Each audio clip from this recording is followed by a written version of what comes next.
अब शुरू होने जा रहा है देश का सबसे बड़ा मुकदमा, आपकी अदालत, रजत शर्मा के साथ।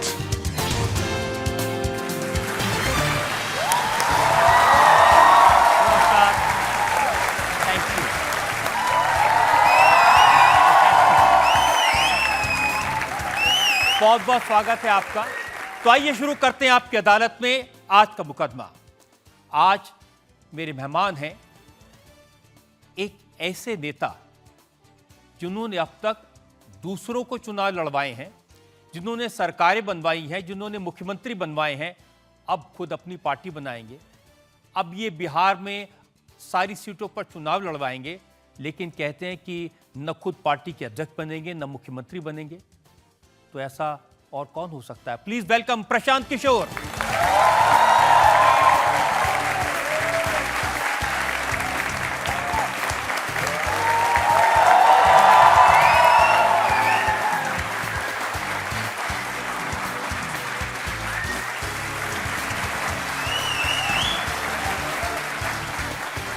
और आपकी अदालत में आज हमारी जज बहुत खास हैं, बहुत अनुभवी पत्रकार हैं।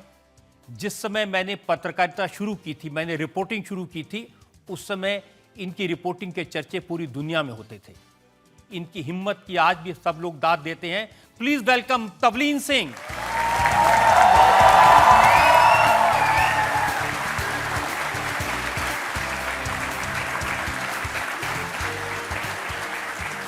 तवलीन सिंह के बारे में आपको यह भी बता दूं कि इनके साथ मैंने बहुत बहुत खतरनाक जगहों पर जाकर रिपोर्टिंग की है। इनको डेयर डेविल रिपोर्टर कहते थे। बहुत कुछ मैंने सीखा है इनसे।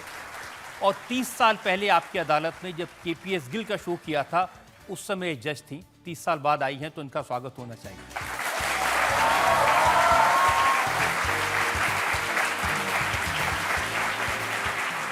कार्रवाई शुरू हो।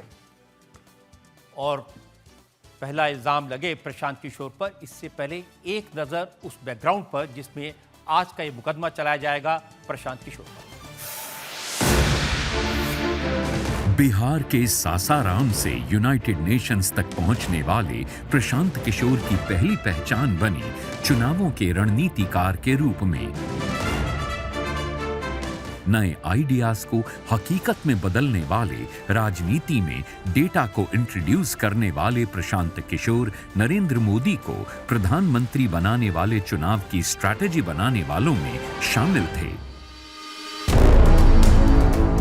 प्रशांत किशोर ने बिहार में नीतीश कुमार को, पंजाब में अमरिंदर सिंह को, आंध्र प्रदेश में जगन मोहन रेड्डी को, दिल्ली में अरविंद केजरीवाल को, तमिलनाडु में एम.के. स्टालिन को और बंगाल में ममता बनर्जी को चुनाव लड़वाए और जितवाए।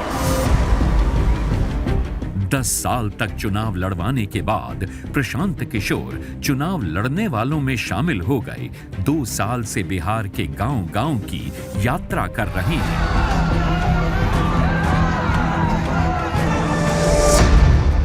प्रशांत किशोर ने जन सुराज नाम की पार्टी बनाने का ऐलान किया तो लोग चौंक गए।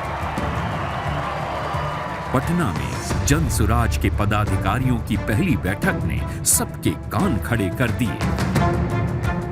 फिर प्रशांत किशोर ने मुस्लिम लीडरशिप कॉन्फ्रेंस की।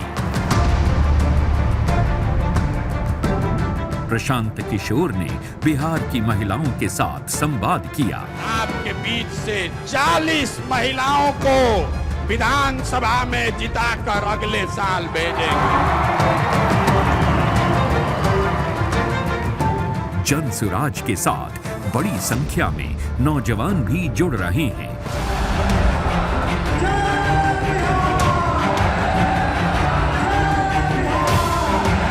प्रशांत किशोर की पदयात्रा का असर दिखाई दे रहा है। 2 अक्टूबर को प्रशांत किशोर 1 करोड़ लोगों के समर्थन से जन सुराज पार्टी को लॉन्च करेंगे। प्रशांत किशोर की जन सुराज 2025 में होने वाले विधानसभा में सभी सीटों पर चुनाव लड़ेगी। आपकी अदालत में प्रशांत किशोर अपनी पैरवी खुद करेंगे। तो आइए शुरू करते हैं आज का मुकदमा आपकी अदालत में। पहला इल्जाम रणनीतिकार प्रशांत किशोर। आपकी अदालत में इलेक्शन एक्सपर्ट प्रशांत किशोर पर आरोप है कि इन्होंने लोगों को गुमराह किया। प्रशांत जी, जब से लोकसभा चुनाव के नतीजे आए हैं, लोग मुझसे पूछते हैं कि आपका असेसमेंट गलत कैसे हो गया, ये 40-50 सीटें कम कैसे हो गई। तो मैं कहता हूं मैंने प्रशांत किशोर पे यकीन किया। तो लोगों ने कहा बुलाइए उनको आपकी अदालत में। अब बुला लिया, अब बताइए। नहीं, सही बात है। स्वाभाविक तौर पे लोकसभा का चुनाव इतना बड़ा चुनाव है, मोदी जी देश के प्रधानमंत्री को चुनना है, तो उस पर लोग पूछते ही हैं। और उसको लेकर जो मेरा अपना असेसमेंट आकलन था, मैंने 5-6 महत्वपूर्ण बातें रजत जी बताई।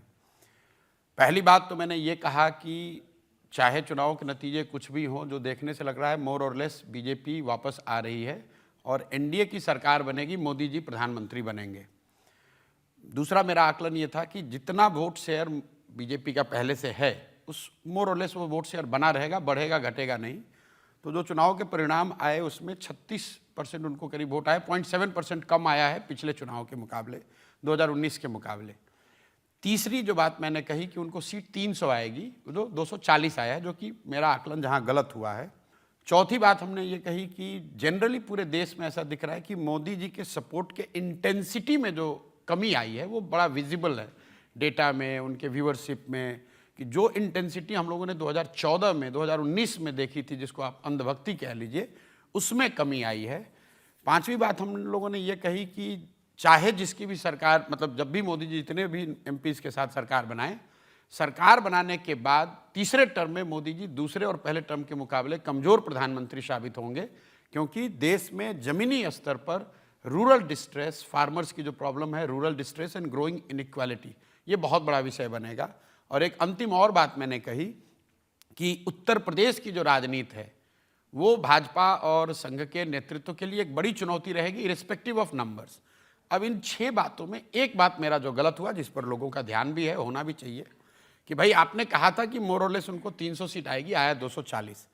स्टैटिस्टिकली 3-4% तक तो लोग गलत आकलन कर सकते हैं, लेकिन ये 10% का आकलन का गलती है, तो मेरी गलती है। मेरा जो अनुमान था, वोट शेयर ठीक था, एनालिसिस ठीक थी, लेकिन जो अनुमान हम लोग का था कि 300 सीट के आसपास भाजपा को आ सकता है, आएगा, वो 240 आया। उसके कई वजह हो सकती है क्यों आया, लेकिन हमारे नज़रिए से मैं आपको इतना ही बता सकता हूँ कि आकलन करने वाले लोग कोई भगवान तो है नहीं। आप डेटा और स्टैटिस्टिक्स की एक मर्यादा है, उसके करने वाले दुनिया में कोई ऐसा नहीं कह सकता है कि 100 में 70% आदमी वो सही होगा। मैंने जो लोग आज मुझे कह रहे हैं कि भाई आपने ये गलती करी, आप तो बीजेपी की मदद कर रहे थे, पब्लिक को गुमराह कर रहे थे, कुछ लोग ऐसा कहने वाले हैं। ये वही लोग हैं जो बंगाल में जब मैंने कहा कि भाजपा को 100 से कम सीट आएगी, तो हमारे चीयर लीडर थे, ताली बजा रहे थे। मैंने ये कहा कि भाजपा को 100 से कम सीट आएगी। अब भाजपा को 15 भी आ सकता था, 95 भी आ सकता था, आया 77। तो स्टैटिस्टिक्स की एक मर्यादा है, लेकिन फिर भी मेरी गलती है, मुझे और अपने असेसमेंट को बेहतर करना चाहिए था। तो सिर्फ आपसे गलती हुई या बाकी और भी लोगों से गलती हुई? देखिए, गलती बहुत लोगों से हुई होगी, उसकी एक वजह मैं आपको बता दूं क्या है। आप डेटा वो एनालाइज करते हैं जो आपके पास आता है, और जब बहुत मजबूत सरकारों के बारे में जब आकलन हो रहा होता है, सर्वे हो रहा होता है, तो there is something called fear factor.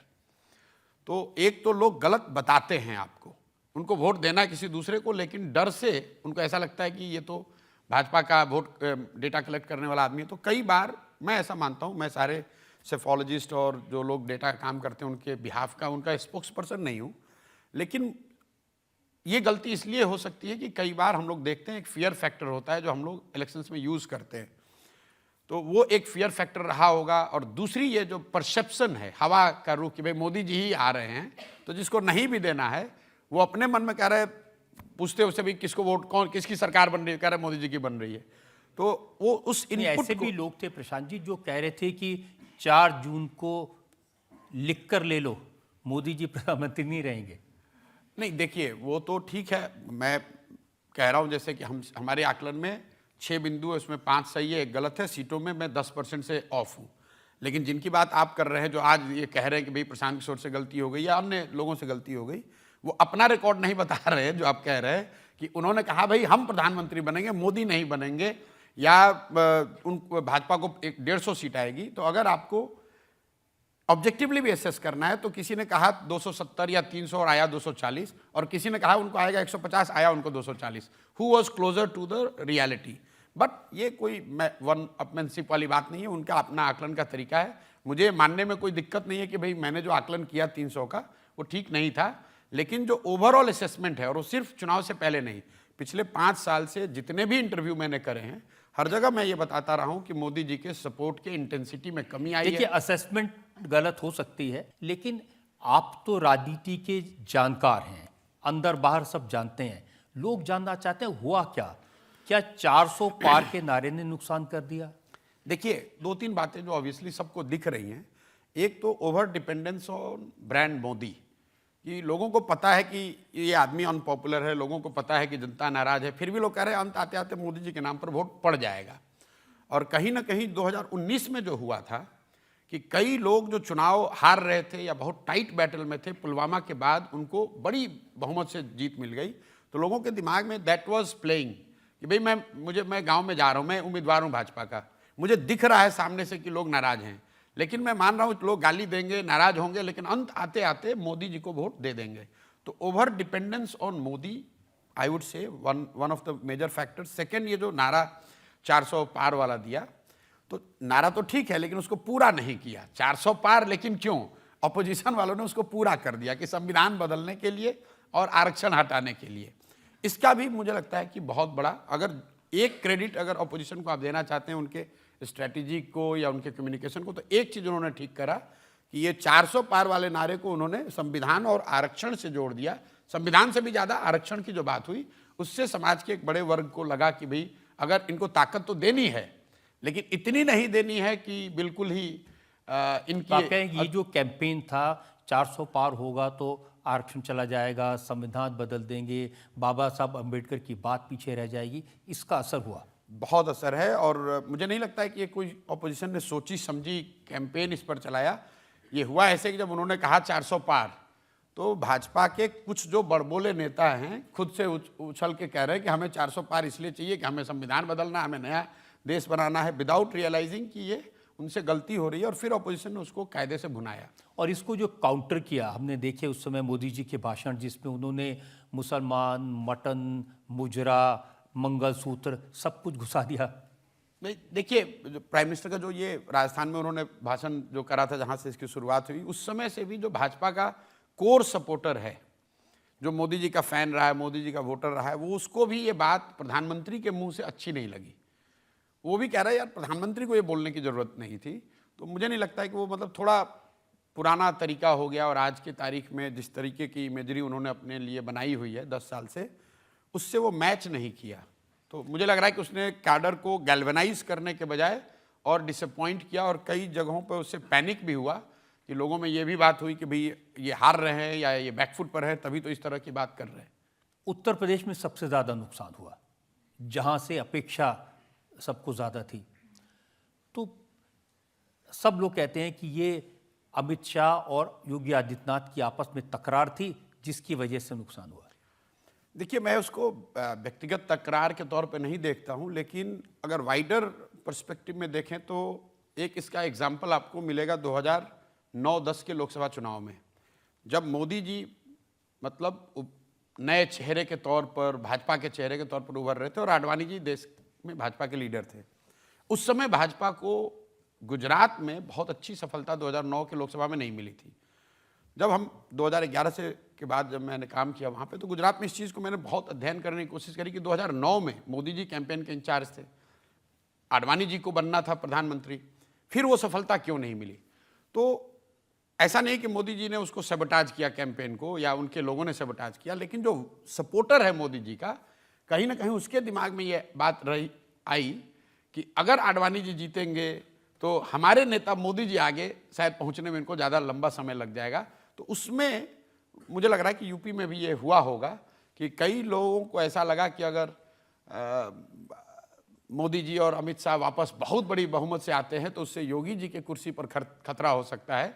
और ये सरेआम चर्चा जो गांव में हुई, अरविंद केजरीवाल ने तो पब्लिकली कहा था। अरविंद केजरीवाल के उस बयान का भी बहुत, आप उसको, अरविंद केजरीवाल को आप ये मानिए कि राजनीतिक तौर पे बहुत सटीक बयान था जिसने, लेकिन गांव में भी हम लोग देखते हैं, जैसे मैं बिहार में पैदल चल रहा हूं और लोग ये पूछते हैं कि अच्छा प्रशांत जी आप तो काम किए इनके साथ, ये बताइए कि अगर 400 सीट आ जाएगा तो योगी को हटा देंगे। तो ये दिखाता है कि कहीं ना कहीं जनता के बीच में ये बात उनके सपोर्टरों में, इसके लिए इसका मतलब ये नहीं कि योगी जी ने जाकर कहा होगा अपने सपोर्टरों को कि हराओ भाजपा कैंडिडेट को, वो मैं जानता नहीं और मेरा विषय नहीं है, लेकिन पब्लिक में ये बात हो सकती है जो योगी का सपोर्टर है कि अगर बहुत बड़े बहुमत से, बहुत बड़ी ताकत से मोदी और शाह वापस लौटेंगे तो योगी जी को, जो हमारे लीडर हैं, इनको खतरा हो सकता है, इसलिए थोड़ा आराम से ही वोट एक करो। बड़ा सवाल लोगों के मन में यह है, अयोध्या की सीट जहां पर राम मंदिर बना, जिसको लेकर के पूरे देश में लहर थी, उस सीट पर बीजेपी का उम्मीदवार हार जाए। देखिए अयोध्या की तो कोई सीट है नहीं, ये तो तुकबंदी है लोगों की, सीट तो अयोध्या नहीं है। लेकिन हाँ, सीट तो फैजाबाद है, अयोध्या वहाँ है, तो एक सिंबॉलिक बहुत बड़ा सेटबैक है। फिर वही बात है, जो वहाँ पे कैंडिडेट थे Lallu Singh ji, he was the first one to say कि 400 आएगा तो संविधान बदलेंगे। He was one of the first leaders who went public saying कि 400 सीट इसलिए चाहिए कि संविधान बदलेंगे, और उनके सामने जो अनुसूचित जाति समाज के साथी लड़ रहे थे सपा से, उसका उनको फायदा हुआ होगा। और दूसरा, जब आप इस तरह के बहुत डेवलपमेंटल चीज़ें, बहुत बड़ा चेंज लाते हैं तो समाज का एक तबका उससे अफेक्टेड भी होता है। विनोद मेहता जी जो पत्रकार थे, उनसे मैंने एक बार पूछा कि ये बताइए कि संजय गांधी के ज़माने में जब ये स्लम्स तोड़े जा रहे थे तो उनको फीडबैक नहीं जाता था। तो उन्होंने कहा कि प्रशांत जी सबसे मज़े की बात यह है कि उनको फीडबैक तो जाता था, लेकिन वो बैठ के ये कहते थे कि भाई मैं तो उनके लिए अच्छा कर रहा हूँ, मैं तो उनको स्लम से हटाकर अच्छी जगह पे घर दे रहा हूँ, फिर वो क्यों आंदोलन कर रहे हैं। तो कई बार ऐसा होता है कि आपने अयोध्या में रोड बनाने के लिए कोई बस्ती उजाड़ी, उनको शिफ्ट कर रहे हैं, अभी वो तो ट्रांजिशनल फेज है, लेकिन जिसका नुकसान हुआ उसको तो कल ही हो गया। मंदिर आप बनाने के चक्कर में अगर 10,000 लोगों को आपने, उनका रोजी रोटी खत्म हो गया या फिर उनका घर डिस्प्लेस हो गए, उन चीज़ों का भी फैक्ट बहुत क्या बड़ा ये आपको ठीक लगता है कि अखिलेश यादव ने टिकट बांटने में जातिगत समीकरणों का ध्यान रखा, बहुत चतुराई की, देखिए, जनरल सीटों पर भी SC ST लड़ाए? नहीं, ये तो हमेशा ही करते हैं जो दल हैं, समाजवादी पार्टी, राजद जैसे जो दल हैं, तो जाति के आधार पर ही ज़्यादातर इनकी राजनीति होती है। मैं उत्तर प्रदेश में समाजवादी पार्टी ने कैसे अपनी रणनीति बनाई, किसको टिकट दिया, इसको मैं ज़्यादा जानता नहीं हूँ, लेकिन परिणाम ये बताते हैं कि उनको सफलता मिली है, तो उसके लिए उनको बधाई मिलनी चाहिए। कुछ तो अच्छा जरूर किया होगा तभी इतनी सीट जीत कर आए हैं। क्या चुनाव से पहले केजरीवाल और हेमंत सोरेन को जेल में डालने से भी नुकसान हुआ होगा? मुझे नहीं लगता है इसका नुकसान, मुझे नहीं लगता है, क्योंकि अगर ऐसा होता तो फिर झारखंड में बीजेपी साफ हो गई होती। बीजेपी को तो नुकसान राजस्थान में हुआ, बीजेपी को नुकसान महाराष्ट्र में हुआ। तो अगर हेमंत सोरेन जी को अरेस्ट करने से भाजपा को नुकसान होता तो सबसे बड़ा नुकसान तो बिहार झारखंड में पहले होना चाहिए, राजस्थान में बाद में होना चाहिए। तो ये मतलब, अब जैसे आरक्षण की बात है, आरक्षण, संविधान, बाबा साहब अम्बेडकर, इसको लेकर के एक नैरेटिव चला, लेकिन बिहार में तो जाति का बहुत असर है। वहाँ क्यों नहीं? बिहार में इसलिए नहीं है कि बिहार में इन सबसे ज़्यादा एक लालू जो फैक्टर है, लालू यादव का जो फैक्टर है, लालू जी सिर्फ बिहार के नेता नहीं है, मैं पहले भी कहता रहा हूँ, he is a phenomena. Bihar में मोदी हैं, नीतीश हैं, सब हैं, जाति है, लेकिन एक सबसे बड़ा जो फैक्टर पिछले 25-30 साल में रहा है वो रहा है लालू यादव फिनोमेना। एक बिहार में एक बहुत बड़ा वर्ग या तो लालू जी के पक्ष में वोट करता है या दूसरा उसके विरोध में करता है, चाहे कुछ भी हो जाए वो उनके विरोध में ही वोट करेगा। कई लोग बता रहे हैं नीतीश कुमार को 12 सीट आ गया, उनका तो रिवाइवल हो गया, कुछ नहीं हुआ है, वो सिर्फ लालू यादव के खिलाफ लड़ रहे थे। लालू जी को वो वोट लोग दे नहीं सकते हैं, क्योंकि लोगों ने 15 साल का जो जंगल राज, आप और हम बैठ के पटना में, दिल्ली में, नोएडा में उसको पढ़ते हैं, उस पर टीका टिप्पणी करते हैं। इमेजिन कीजिए जिस समाज ने उसको भोगा है 15 साल, अब उसको कुछ दूसरा नहीं दिखता, उसको ये दिखता है भाई कुछ भी हो जाए मुझे वापस वो जंगल राज नहीं चाहिए, इसलिए वो लालू जी को वोट नहीं करता है। तो वो एक बहुत बड़ा फैक्टर है जो इन सब चीज़ों से ऊपर है बिहार के कॉन्टेक्स्ट में। एक सवाल हम पब्लिक से ले सकते हैं इस समय? मेरा प्रश्न ये है कि 2024 चुनाव से पहले परिणामों से आपने कहा था कि कांग्रेस 3 फिगर्स में भी नहीं पहुंचेगी, और एग्जैक्टली वैसा हुआ कि 99 पे जाके रुक गई। तो क्या पहले से बातचीत बना के रखी थी क्या कांग्रेस से आपने? नहीं, ये तो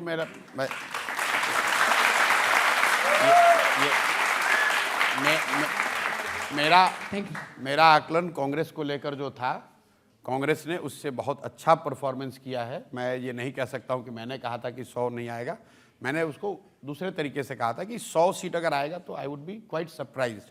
तो कांग्रेस को 99 सीट आया है। मुझे लगता है कि ये कांग्रेस की बड़ी सफलता आज के कॉन्टेक्स्ट में है।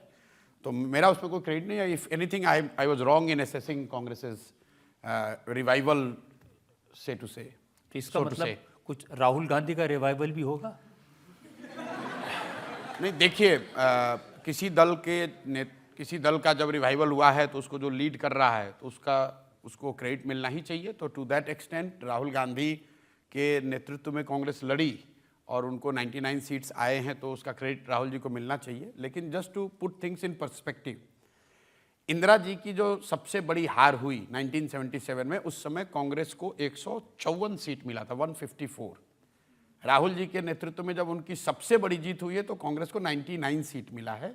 ये दिखाता है कि as a leader Rahul Gandhi has got miles to go before he reaches that state where we can say कि कंट्री में he has arrived. But yes, Congress as a party has done better than what most expected, including me, and to that extent we must give credit to Rahul Gandhi. एक और सवाल ले सकते हैं? आने वाले समय में आपको लगता है कि श्री राहुल गांधी जी भारत का नेतृत्व करेंगे और प्रधानमंत्री के रूप में उभरेंगे? कांग्रेस के वो नेता जरूर हैं। उन्होंने इस चुनाव ने उनको कांग्रेस के लीडर के तौर पे पूरी तरीके से एस्टेब्लिश कर दिया है, at least in short to medium run. अगले 5, 7, 10 साल तो कोई ये 10 साल नहीं कहेगा कि राहुल गांधी के अलावा भी कोई हो सकता है, लेकिन देश के नेता के तौर पर अभी वो उभर के आए कि नहीं, उसके लिए अभी समय है, काफ़ी समय है। 99 आना एक बात है और 250, 260 लाना दूसरी बात है। प्रशांत जी, एक ब्रेक के लिए मुझे रुकना है और ब्रेक के बाद आपकी अदालत में प्रशांत किशोर पर इल्जाम और सवाल आपका एक मेरे पिताजी ने एक बहुत अच्छी बात बताई जीवन में कि जो कुछ नहीं करता है वो सिर्फ आलोचना करता है। तो आपको खुद तो समझ है नहीं। Welcome back. आपकी अदालत में आज हम मुकदमा चला रहे हैं राजनीति के रणनीतिकार प्रशांत किशोर पर। आपकी अदालत में अगला इल्जाम। आपकी अदालत में इलेक्शन एक्सपर्ट प्रशांत किशोर पर इल्जाम है कि इन्होंने नेताओं को गलत रास्ते पर डाल दिया। देखिए, जब से आपने इलेक्शंस में डेटा का, एनालिसिस का, डिजिटल मीडिया का इस्तेमाल शुरू किया, करवाया, अब सारे नेता उस रास्ते पर चल पड़े हैं। आप तो यात्रा करने चले गए हैं। किसी से पूछते हैं कि क्या होगा, सर्वे कराया है। अच्छा, किससे सर्वे कराया? भाई साहब, प्रशांत जी का एक आदमी है, उनके साथ काम कर, सब उस रास्ते पर चल रहे हैं। है करीब 20,000 से ज़्यादा बच्चे आज किसी न किसी तौर पे इस डोमेन से जुड़े हुए हैं। जब 2011 से हम लोगों ने शुरू किया था, तब हम लोग को भी आइडिया नहीं था कि कोई ये डोमेन हो जाएगा, लेकिन धीरे धीरे बड़ा हो गया है। अब तो जो मुखिया का चुनाव लड़ रहा है वो भी प्रोफेशनल एक्सपर्ट या प्रोफेशनल सपोर्ट की बात करता समझता है, क्योंकि जैसा कि आपने दिखाया कई इलेक्शंस में अलग अलग पार्टियों को, नेताओं को ऐसा पब्लिक को लगा कि भाई ये प्रोफेशनल सपोर्ट से इनकी चीज़ें बेहतर हुई। तो स्वाभाविक तौर पर जिस चीज़ से लोगों को सफलता मिलती है उसको कैरी करने वाले कई लोग हो जाते हैं। और जितने लोगों ने काम किया, इसका कोई स्कूल और डिग्री तो है नहीं, तो इसमें जिसने भी प्रशांत किशोर के साथ काम किया वो जाके लिखता अपना CV में कि मैंने प्रशांत किशोर के साथ काम किया है।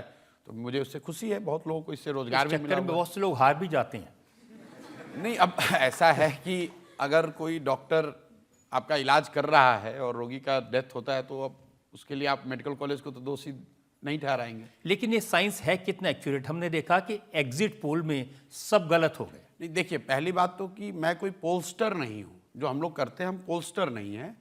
दूसरी बात मैंने पिछले 10 साल से कही कि वी आर हाईली ओवररेटेड। कोई भी प्रोफेशनल सपोर्ट किसी को चुनाव जिता हरा नहीं सकता है। मतलब चुनाव जीतता तो नेता है, पार्टी जीतती है, उनके कार्यकर्ताओं का प्रयास जीतता है, लोगों का वोट जिताता है। जो प्रोफेशनल्स हैं उन चीज़ों को ऑर्गेनाइज करने में थोड़ा बहुत बेहतर मदद कर सकते हैं।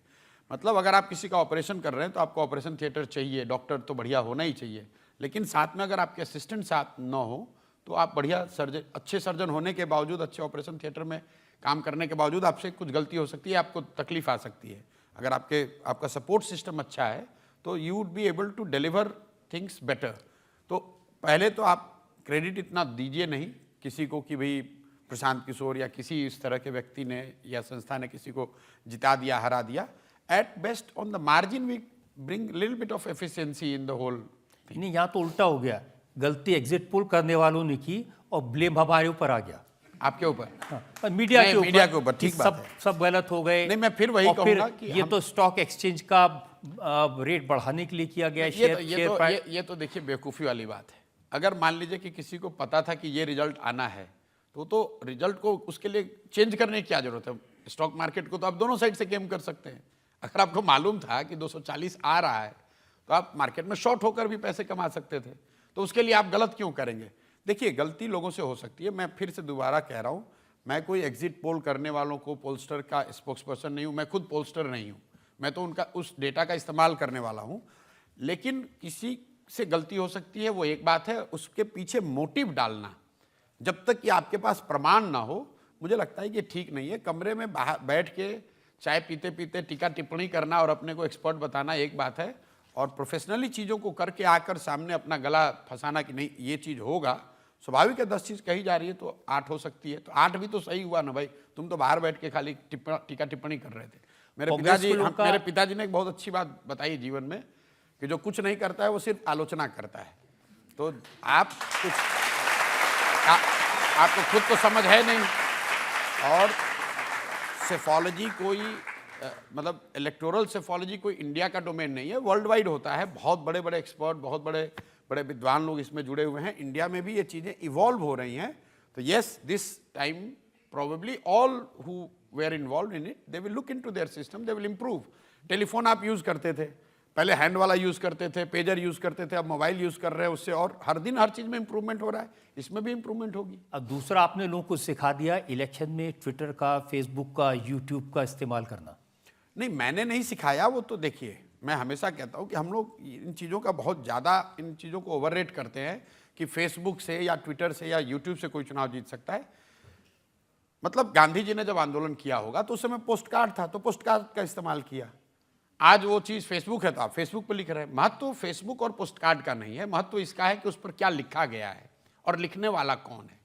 तो मैसेज और मैसेंजर की महत्ता है। मीडियम तो पहले पोस्ट कार्ड था, अंतर्देशीय पत्र था, लिफाफा था। अब आजकल समझो फेसबुक है, किसी के लिए ट्विटर है, किसी के लिए आगे कुछ नया आ जाएगा 2 बरस में। ये चीज़ें तो इवॉल्व होती रहेंगी, लेकिन सोशल पॉलिटिकल नज़रिए से मैसेज और मैसेंजर का महत्व है, मीडियम का कोई बहुत महत्व नहीं। हाँ, ये जरूर है कि टेक्नोलॉजी का इस्तेमाल करके पहले अगर आप पोस्ट कार्ड डालते तो 10 दिन लगता है उसको पहुंचने में, फेसबुक के जरिए वो 10 मिलियन तक पहुंचता है, तो उसका इम्पैक्ट डेफिनेटली ज़्यादा है। आपको लगता है कि पहले नरेंद्र मोदी ने, बीजेपी ने ट्विटर का, यूट्यूब का, फेसबुक का अच्छा इस्तेमाल किया, इस बार कांग्रेस ने उसको डोमिनेट किया, कब्जा कर लिया? नहीं, देखिए, होता यह है कि फर्स्ट यूजर एडवांटेज तो आदमी को हमेशा होता है। तो पहली बार 2014 में जब हम लोगों ने शुरू करा था तो उस समय फेसबुक हम लोग कहते भी करना है तो लोग हंसते थे। जब लोगों ने उसकी महत्ता देखी, उसकी ताकत देखी, तो सब ने इस्तेमाल करना शुरू कर दिया। फिर जो इसने शुरू किया था वो थोड़ा शिथिल पड़ गया। जैसे बड़ी कंपनियां होती हैं, आप देखते हैं, बड़ा कोई कंपनी है, स्टील की कंपनी है, किसी प्रोडक्ट की, सर्विस की कंपनी है, कोई नया आता है उसको चैलेंज करके हरा देता है। Because as you become bigger, your ability to move and manoeuvre becomes lesser. आप बड़े जहाज हैं तो आपको मुड़ने में थोड़ा समय लगेगा, और जो नए लोग हैं वो उसमें ज़्यादा एक्सपेरिमेंट कर सकते हैं। तो it's true in all walks of life. Business में भी जो बड़ी कंपनी है वो आकर तुरंत एक्सपेरिमेंट कर सकती है। अब रजत शर्मा को इंडिया टीवी में कुछ एक्सपेरिमेंट करना हो, आप 10 बार सोचोगे। एक प्रोसेस है, सिस्टम है, लेगेसी है। कोई नया आदमी आकर अभी यूट्यूब चालू करता है, वो कुछ भी शुरू कर देता है, तो लोग कहते हैं यार रजत शर्मा को ये बात क्यों नहीं समझ में आ रही है? समझ में इसलिए नहीं आ रही है कि आपने एक लेगेसी बनाई हुई है, 10 साल 15 साल एक सिस्टम है, उसको ओवरनाइट आप जंग करके तुरंत नया कुछ आया। देखिए, सवाल इसलिए पैदा हुआ कि कांग्रेस के लोगों ने दावा किया कि इस बार दिसंबर से लेके पिछले साल और मई तक राहुल गांधी का इंस्टाग्राम पे, फेसबुक पे, खासतौर पे यूट्यूब पे बहुत लोगों ने देखा, और उसका उनको लगता है कि इसका बहुत असर हुआ। टू वे थिंग, एक तो कि जो मोदी जी की अपनी जो इकोसिस्टम है, जो उनका अपना डिजिटल ट्रैक्शन था, उसमें कमी आई है। हालांकि ओवरऑल रीच अभी भी he has got far wider reach, there is no two way about it. लेकिन जो राहुल गांधी चैलेंजर थे और उनका बेस कम था, तो जो उछाल दिखा वो ज़्यादा दिखा, और लोगों में इस नज़रिए से भी कौतूहल देखा, अच्छा राहुल गांधी कुछ कर रहे हैं, देखे भाई कुछ हो सकता है क्या, मोदी तो जीत ही रहे हैं। तो एक तरह से जो सर्टेनिटी रही है कि मोदी तो जीत ही रहे हैं, तो इनको क्या सुनना है, तो रोज सुन ही रहे हैं इनको सुबह शाम। थोड़ा ओवरकिल भी रहा है, 10 साल से लोग सिर्फ मोदी जी को ही देख रहे हैं सुबह शाम टीवी मीडिया हर जगह। तो जो नया आदमी आया है उसको देखने सुनने के लिए, भले आप उसको पसंद करें ना करें, इसलिए भी लोग जाकर देखते हैं अच्छा भाई इस बार राहुल गांधी क्या कर रहे हैं जरा देखा जाए। और कुछ कांग्रेस ने सोशल मीडिया पे ताकत भी लगाई होगी। अब तो वो कह रहे हैं कि मोदी जी को हिला दिया, मोदी जी को हरा दिया, मोदी जी को साइकोलॉजिकली वीक कर दिया, उनका कॉन्फिडेंस तोड़ दिया। अब ये उनका अपना मानना है और मैं उस पर क्या टीका टिप्पणी करूं, उनको ज़्यादा समझ है हम लोगों से। मुझे लगता है कि arrogance is something which you should avoid in politics, वो चाहे भाजपा के लिए हो या राहुल गांधी के लिए, कांग्रेस के लिए हो या हमारे लिए हो, सबके लिए। मतलब समाज में लोग एरोगेंस नहीं पसंद करते।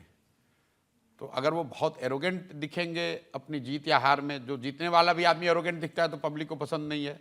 और कहीं ना कहीं आज देश में तो है कि भाई ये सबसे अच्छा रिजल्ट आया है, मोदी जी को बना भी दिया और उनको ये दिखा भी दिया कि भैया आप भगवान नहीं हो, इत्मीनान से चलाओ, चलाओ आप ही लेकिन हमारे दायरे में चलाओ।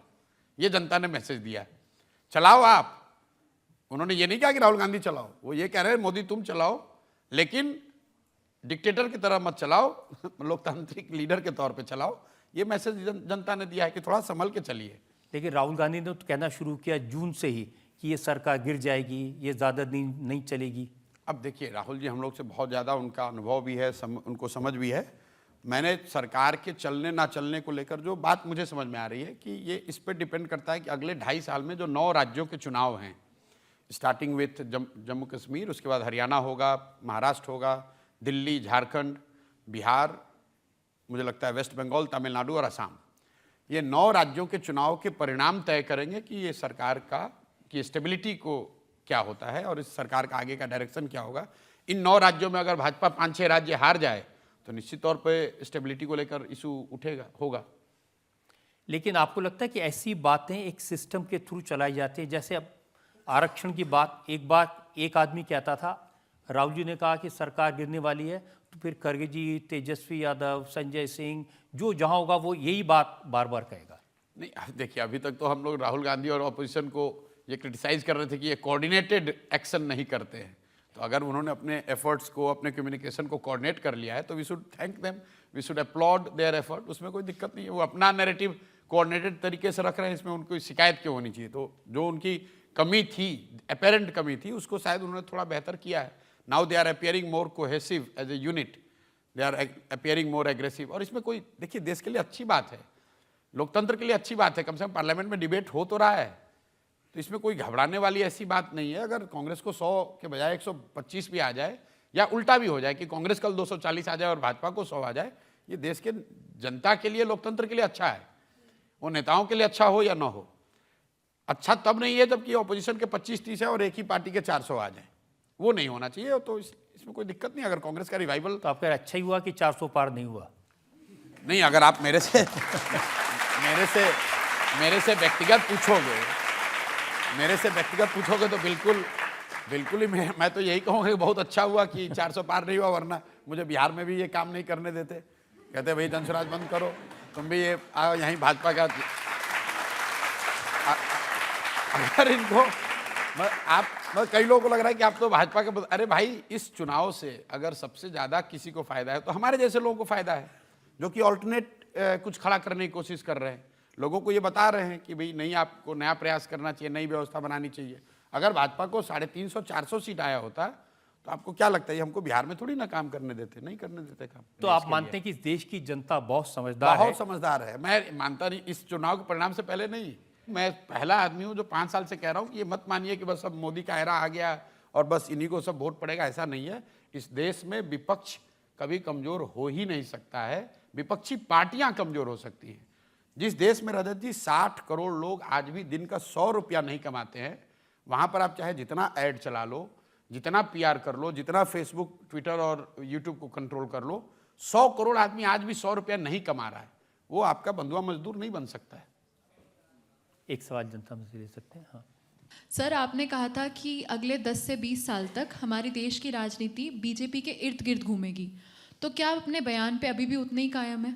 बिल्कुल 200% कायम है, क्योंकि पहले आप बयान को समझ लीजिए कि मैंने कहा क्या था। मैंने ये कहा था कि आने वाले 20-30 सालों, 10 साल नहीं, 20-30 सालों तक देश की राजनीति की धुरी जो है वो भाजपा रहेगी। इसका मतलब ये नहीं कि वो चुनाव नहीं हारेंगे, लेकिन आज़ादी के बाद जैसे 1950 से लेकर 1990 तक कांग्रेस वो धुरी थी जिसके इर्द गिर्द राजनीति देश की चलती थी। आप कांग्रेस के पक्ष में हैं या कांग्रेस के विपक्ष में हैं, या आप कांग्रेस के गठबंधन में हैं या कांग्रेस के विरोध वाले गठबंधन में हैं, वो चीज़ शिफ्ट होकर अब हो गई है भाजपा। आप भाजपा के पक्ष में हो सकते हैं, भाजपा के विरोध में हो सकते हैं। अब कांग्रेस के खिलाफ कोई इंडिया गठबंधन तो नहीं बन रहा है, वो बना था 1989 में राजीव गांधी जी के खिलाफ, इंदिरा जी के खिलाफ 1977 में बना था। तो उस नज़रिए से जब एक बार आप इतने बड़े देश में 30% के आसपास वोट पा लेते हैं तो वो 30% वोट आपको ओवरनाइट आया नहीं है, वो बरसों का प्रयास है आपका और आपके पार्टी, आपके कार्यकर्ताओं का, नेताओं का, और वो एक दिन में जाएगा भी नहीं। एक दो चुनाव अगर आप हार भी जाएं तो ख़त्म नहीं होगा, वो चीज़ें रहती हैं नीचे। तो इस नज़रिए से मैंने ये कहा था और मैं फिर से रिपीट कर दे रहा हूँ कि आने वाले 20, 30, 40 साल तक भाजपा के इर्द गिर्द राजनीति यहाँ चलेगी। इसका मतलब फिर से रिपीट कर रहा हूँ, ये नहीं कि भाजपा चुनाव नहीं हारेगी, लेकिन राजनीति के केंद्र में एक बहुत बड़ी ताकत के तौर पर भाजपा रहेगी। तो प्रशांत जी, आपकी जो जन स्वराज है, जो राजनीति है, इसको लेकर कुछ सवाल मेरे पास में है। ब्रेक पे रुकेंगे और ब्रेक के बाद आपकी अदालत में प्रशांत किशोर पर इल्जामात और सवालात का एक और राउंड। तेजस्वी यादव, लालू यादव अपने बच्चे के लिए वोट मांग रहे हैं, फर्क क्या है? मैं कह रहा हूं बिहार के लोगों को कि तुम लालू के बच्चे के लिए नहीं, अपने बच्चे के लिए वोट दो।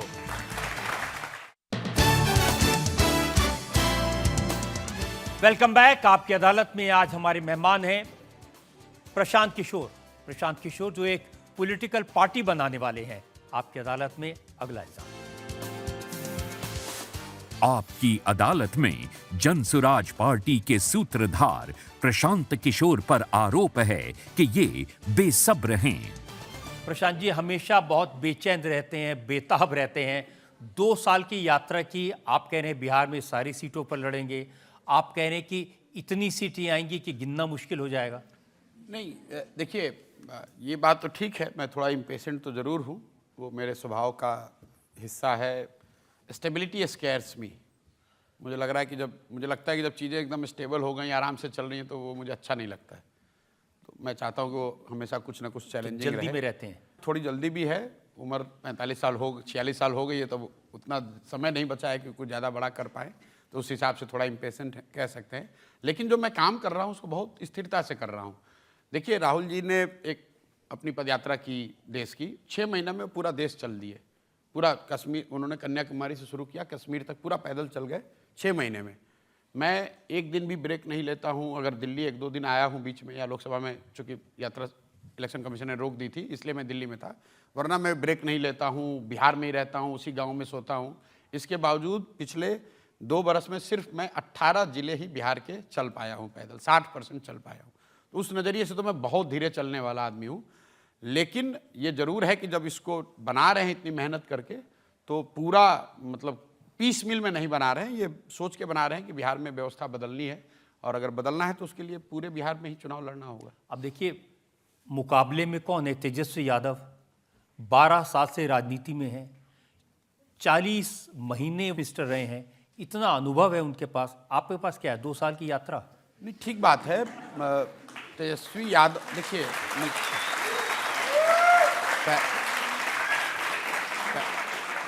पहली बात तो मैं आपको ये बता दूं कि हम लोग का मुकाबला कोई तेजस्वी यादव से है नहीं। हम जनसुराज का मुकाबला, जब भी ये दल बनेगा, चुनाव होगा, आप देखिएगा, मुकाबला तो वहाँ एनडीए से ही होगा, भाजपा और नीतीश की पार्टी से होगा। क्योंकि लोकसभा चुनाव में भी 176 विधानसभा क्षेत्र में तो एनडीए आगे है। मतलब जो तेजस्वी यादव की, लालू जी की जो पार्टी है, इंडिया गठबंधन को तो 60 सीटों पर ही बढ़त थी, 176 पर एनडीए से थी। तो हम लोग अपने को मानते हैं कि हमारा मुकाबला एनडीए से होगा। जहाँ तक बात व्यक्तिगत तौर पे तेजस्वी यादव की है, तो चाहे उनका जो भी अनुभव हो, मेरे लिए तेजस्वी यादव की इतनी पहचान है कि ये लालू यादव के लड़के हैं, इसलिए वो आरजेडी के नेता हैं, और बिहार के नेता कभी बने नहीं, जनता ने उनको वोट दिया नहीं, और व्यक्ति के तौर पर उन्होंने ऐसा कुछ काम किया नहीं कि बिहार के होने के नाते मैं तेजस्वी यादव का बहुत नोटिस करूं या मैं उस बात का अध्ययन करूं कि भाई इस आदमी के बारे में मुझे जानना समझना चाहिए। जो पढ़ाई लिखाई किए हैं तो 9th। देखिए, आप कहाँ समझ रहे हैं? पापा मुख्यमंत्री रहे थे, मम्मी मुख्यमंत्री रही थी, बहन राज्यसभा में है, 2 मामा पार्लियामेंट के मेंबर रह चुके हैं, छोटे भाई सरकार में मंत्री रह चुके हैं। ठीक बात है, ये तो एक तरह से लाइबिलिटी है। एक मेरी समझ से तो ये तो उनकी लाइबिलिटी है, क्योंकि बिहार में जो आज स्थिति है, अगर उनके माँ बाप के मुख्यमंत्री रहने के बावजूद बिहार आज देश का सबसे गरीब और पिछड़ा राज्य है, तो ये तो उनके खाते में ही जाएगा ना। उनके पक्ष की बात तो ये है नहीं। अगर उनके परिवार के 5-7 लोग राजनीति में हैं जिनका कोई क्वालिफिकेशन नहीं है, सिर्फ ये है कि वो लालू जी के लड़के हैं, तो ये तो उनके खिलाफ जा रहा है। बिहार में सिर्फ इनकी बात नहीं है, मैं एक आपको आंकड़ा दे रहा हूँ। मैंने जनसुराज अपने अभियान के तहत एक अध्ययन कराया कि भाई पिछले 30 साल में जितने सांसद और विधायक बने हैं, चाहे जिस दल से बना हो, कांग्रेस का हो, आरजेडी का हो, जदयू का हो, भाजपा का हो, सबकी सूची मैंने बनवाई तो पता चला कि 1250 परिवार के लोग ही बिहार में पिछले 30 साल में सांसद विधायक बने हैं। आप जरा अंदाजा लगाइए, 13 करोड़ की आबादी वाले बिहार में, जहां 3.5 करोड़ परिवार रहते हैं, सिर्फ 1250 परिवार के लोग ही विधायक सांसद बन रहे हैं। और उन्होंने एक तरीके से कब्जा कर रखा है। और ये तब जब 1990 में भी बिहार देश का सबसे गरीब और पिछड़ा राज्य था, 2005 में जब नीतीश जी मुख्यमंत्री बने तब भी बिहार देश का सबसे गरीब और पिछड़ा राज्य था, और आज भी देश का सबसे गरीब और पिछड़ा राज्य बिहार ही है। और यही 1200 परिवारों का दावा है कि हम ही रहेंगे, हम ही चलाएंगे, कोई दूसरा आ नहीं सकता है। तो इस सोच को ही चुनौती देने का नाम है जनसुराज। आप कह रहे हैं उनसे मुकाबला नहीं है। उन्होंने तो नौजवानों से कहा कि 10 लाख नौकरियां देंगे। पूरे बिहार में चपरासी से लेकर मुख्य सचिव तक जो लोग सरकारी नौकरी में हैं, उनकी टोटल संख्या है 23 लाख। 1.97% लोग ही बिहार में सरकारी नौकरी में आज तक 75 साल में हैं। और आप कह रहे हैं कि हम 10 लाख एक दिन में दे देंगे, कैसे संभव है? और अगर मान लो 10 लाख आपने दे भी दिया, मान लो एक बार को, तो 23 लाख बढ़ के हो जाएगा, 10 लाख और बढ़ा लो, 3% हुआ।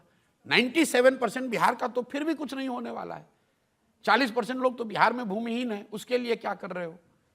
अगर आप प्राइवेट सेक्टर को भी जोड़ दो तो भी 2/3 बिहार के लोग तो उसमें आते ही नहीं है ना, सरकारी नौकरी में आते हैं ना प्राइवेट सेक्टर में आते हैं। उनके लिए तो आपको कुछ, आप भूमि सुधार किए नहीं, आपने बच्चों की पढ़ाई की व्यवस्था की नहीं, आपने लोगों के रोजी रोजगार के लिए कैपिटल पूंजी की व्यवस्था की नहीं। तो ये सिर्फ सरकारी नौकरी दे देंगे और हम राजा हैं, 10 लोगों को नौकरी दे देंगे, उससे जनता वोट देती नहीं, तो बेवकूफ़ बनाने वाली बात है। आप बताइए, 75 साल में 23 लाख नौकरी, और ये कह रहे हैं हम 75 दिन में दे देंगे 10 लाख नौकरी। टोटल फर्जी बात करता है आदमी। तो आप 9वीं फेल क्यों कहते हैं? भाई रजत जी, आप बताइए, आप पत्रकार हैं तो मैं आपको क्या कहूँ, वकील कहूँगा? भाई आप पत्रकार हैं, मैं आपको पत्रकार कहूँगा। तेजस्वी यादव 9वीं फेल है तो इसे 9वीं फेल कह रहा हूँ।